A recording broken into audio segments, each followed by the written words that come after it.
Good morning. Good morning.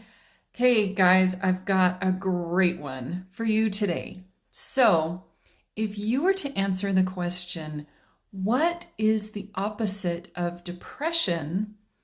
What would you say? Maybe happiness, because depression often looks like feeling sad. Or what about motivation? Motivation could be the opposite of the stuck, unable to act feeling that can come with depression. People might suggest joy as a more encompassing opposite to depression, or perhaps peace. Well, as you might have expected, I'm going to take a different angle on that today. In 2 Nephi chapter 2, verse 11, it says, "For it must needs be that there is an opposition in all things. If not so, my firstborn in the wilderness, righteousness could not be brought to pass, neither wickedness, neither holiness, nor misery, neither good nor bad." That verse talks about opposites in the way that we would expect. Good versus bad, holiness versus wickedness. But let's look at it this way. If there is opposition in all things, instead of asking what is the opposite of depression, let's ask this: what opposes depression? If you or a loved one struggles with depression, I'm going to guess that it has become a bit of a focus. Now, it's a big deal. I'm not saying that it isn't. But in thinking so much about that weakness, we are missing out on something super important. If you have a struggle with depression and there is opposition in all things, you have an opposing strength. I'm going to say that again. You already have strengths. They are yours, and you can use them to oppose depression. So, to go back to the original question that was purely for getting our creative juices flowing, I'm not asking you if you have an opposite emotion like happiness that you can use to drown out the sadness of depression. We are going to look at how we can use strengths, whatever they may be and however unrelated they may seem, to oppose the force of depression. So imagine this. A big old steamroller is rolling slowly towards a beautiful garden. Nobody has an extra steamroller to head it off with. But maybe there's a log to jam into a gear. Maybe there's a boulder to push into its path. Maybe a sprightly person is available to climb up and get the key out of the ignition.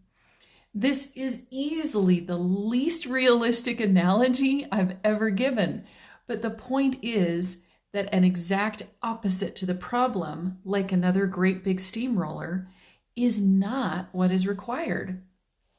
So list some of your strengths. List all of your strengths. If you need help, get a friend to point out things you might not have noticed. Now, I agree that you could easily discount a strength like being a good cook or always telling the truth and think, what on earth does that have to do with depression? But don't discount anything. That's the fastest way to shut down a brainstorming session. After you've got your list of strengths, I want you to do two things. First, I will remind you of something from a few episodes ago. Imagine that you have 3 little kids in your head, and they are all you. One of them is a bully that keeps picking on another one of you, saying things like, "You are so fat, you are so stupid, all you do is make mistakes," right? Unfortunately, the third part of you stands by and does nothing. It is time to stand up to the bully, and this list of strengths is going to help. Next time the bully is being mean, you can retort, "Oh yeah? Well, I give cookies to the neighbor kids," or whatever it is, right? You will notice that the retort does not need to be a direct opposite.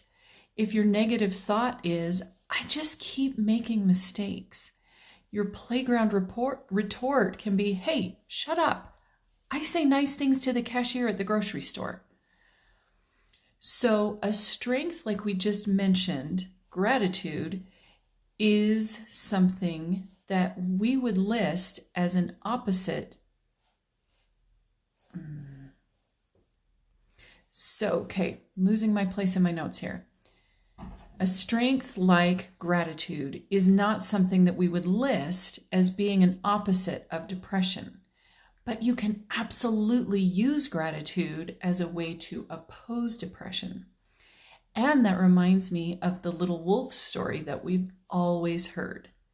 The grandfather tells the little boy that there's two wolves inside of him, a good wolf and a bad wolf. And the little boy asks, "Grandfather, which one is going to win?" And the grandfather says, "Whichever one you feed." Depression is attention getting. I'm not saying you're using depression as a way to get attention, but I will hazard a guess that it has almost all of your attention. So take the time to make a list of your strengths. Use those as your playground retorts, but I also want you to spend some time pondering on how you can start to intentionally use your strengths to fight depression. As I often state, do I think that this will fix everything all by itself? Nope. But would it be silly to forego a powerful part of your fight against depression just because it isn't a solution all by itself? Absolutely. I don't skip breakfast because I am disappointed that it isn't enough on its own to keep me full all day long. So add this to your arsenal. Start dwelling on and intentionally using your strengths. Have a good day, you guys. Bye-bye.